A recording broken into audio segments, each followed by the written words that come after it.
Hello and welcome to a new Flight Simulator 2020 video. Today we are going to be reviewing the BN2T Turbine Islander, which is a brand new release from BlackBox Simulations. It's only just come out and the price is around about £38, and we're going to see how we feel flying the aircraft and go over a few different aspects of it, how I felt it handled, how the aircraft performed for me generally, and maybe some tips on how you can install the GTN 750 for the cockpit. As you can see here, it's not activated, so that's something that we will do a bit later on in the video, so stick around for a bit of advice and some tips on how to do that. It's pretty straightforward. Now, one thing I do like is that the co-pilot no longer sits behind you from the original BN2, and what we're going to do now is we're just going to perform a takeoff. We're going to be going from Telluride Airport. Now, this is obviously a pretty challenging airport. Don't want to talk too much about that, but there's quite a lot of strong winds and it can be quite challenging on takeoff and landing approach, etc. So we're going to look at a few things to do with that. Now, first of all, the thing I would like to definitely call out, instrumentation for this aircraft is a lot better than the BN2 Islander. We have on our attitude indicator, we have the little kind of map type thing which gives us a view of the terrain and the different colours, etc. So that makes things a little bit nicer. Now, it is one of those kind of chevron-y triangle ones, and I find them a bit harder to use than on the BN2 Islander, which was just a pretty basic display. So it is nice. It's going to take me a little bit of getting used to, but that's fine. We're taking a little view from the outside here. The aircraft looks absolutely fantastic. It looks brilliant. The model is amazing, and I must say it does fly pretty well, but it is pretty challenging and a bit of a handful, which we'll see just now. Now, what we're doing is we've circled back around and we're looking to make an approach into Telluride here. Now, one of the things that I found probably the most challenging with this aircraft is actually slowing it down. Now, in this, I could have taken a much longer approach, which would have probably helped. Had I done that, we might have had an easier time landing here. But what's going to happen is, we're going to get a little bit closer to the airport here, and we're going to end up too high, too fast, and we're going to have to initiate a go around. Once that happens, we're going to turn back around, and we're going to take a much longer approach into the airport. Now, one thing with this that I'm not sure exactly what it is, and I think it's me just not understanding how the aircraft works, is you do need to really pay attention when you're trying to slow down and descend.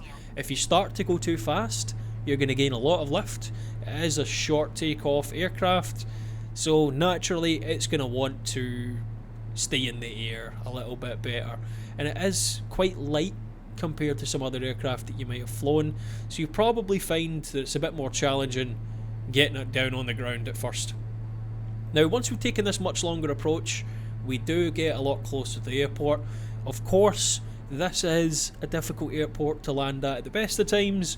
The wind is quite hard here, we're getting blown around quite a lot, so we're going to probably have a long landing here, which is not ideal, but we are going to make it down to the ground, which is the main thing. So the cockpit looks fantastic, very big fan of it. I love how it looks. I love that the co-pilot no longer sits behind me. I love how the aircraft feels. You can really feel that turbulence, and you can feel crosswinds. It feels fantastic. It really does fly really nice. And again, like I said, it is a bit of a challenge, so you will need to really figure out your flap settings and your pitch settings and adjust them accordingly. We're just going to get a little bit closer to the end of the taxiway here and just going to finish that off there as well. So taxi's pretty nice for what it's worth. Now, the next thing we're going to do is we are going to be landing in Donegal. Now, Donegal, as everyone who's played Flight Simulator 2020 is probably aware, is a pretty challenging airport to land at. There are some quite strong winds. Again, rather than having a nice, easy landing somewhere where there's not a lot of wind, decided to keep it challenging and make it a bit more interesting. Now, we're flying a different variant of the Islander, so this is the Defender variant, and it has like a large radome in front of it, which I'm not sure if it works or not, or if you can use that for doing some things, but it does have some controls. That's the far right monitor. You can turn that on and it's a WX radar, so I believe you can use that for maybe the weather or for looking at submarines and things that don't exist in the game. Anyway, not too important. It's not something that's hugely, valuable to me, but it's still pretty cool to have and still pretty cool to use. Now, on this approach, you can see that we've taken a much, much longer final approach here, and we're going to find it a lot easier to get down on the ground. Now, you have to really focus on keeping that speed between the kind of 80 and 60 knots seems to be pretty nice. And as long as we've got the flaps down, we've got a fairly decent descent rate, we're not speeding up on the descent, we will get to the ground pretty easily. And you can see, again, because of how the aircraft is, it's getting blown around quite a lot. With the crosswind here, it's a bit more challenging to keep the nose pointing towards the centre line, so we're a bit off centre and we're adjusting every so often as well. So you will find this again to be quite challenging to land if you're not used to an aircraft that needs that little bit more attention to land. You are going to struggle with it.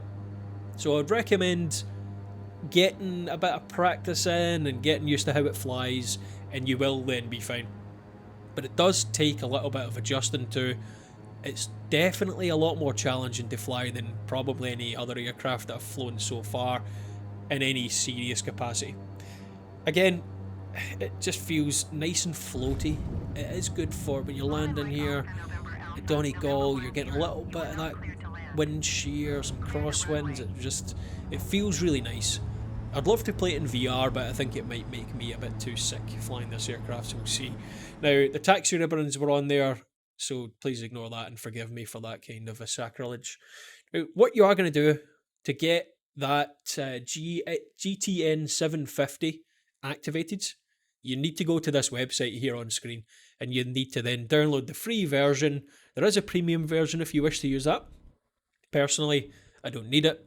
It comes with Navigraph charts and things if you do get it, and there's a 7-day free trial, but I don't need it. It's not something that's really benefits me much in any way, but there are some extra features that some people might find beneficial. Also, they have a lot of documentation on the installation of this, and then also workarounds and troubleshooting guides and ways to sort of activate and use the panel, which is quite nice and a nice touch. Now, what you will need to do is once you've downloaded it, you'll need to unzip it with WinRAR or something and put it in your community folder. Once you've done that, you need to go to your content manager and search for it there. So once you've searched for it, it's PMS50. It will show up, it should be pre-installed, and then you'll be able to use it. So, like this, we now have access to using the maps inside the aircraft, which is pretty handy. You can see your comms. We can then sort of zoom in, zoom out. We can put the weather radar on. Not sure if it works or not, but I think that might be a Flight Simulator 2020 issue, because weather radar seems to be a thing that only works on a select few aircraft. This is pretty good for me. It's fairly basic. I don't need a lot of functionality, and all I really need it for is being able to zoom in and out of the map without having to use the VFR map, which is really nice. Now, other people might get a bit more out of it. They might use it a bit more. They might prefer the premium version. That's fine. Entirely up to you and whatever suits you better.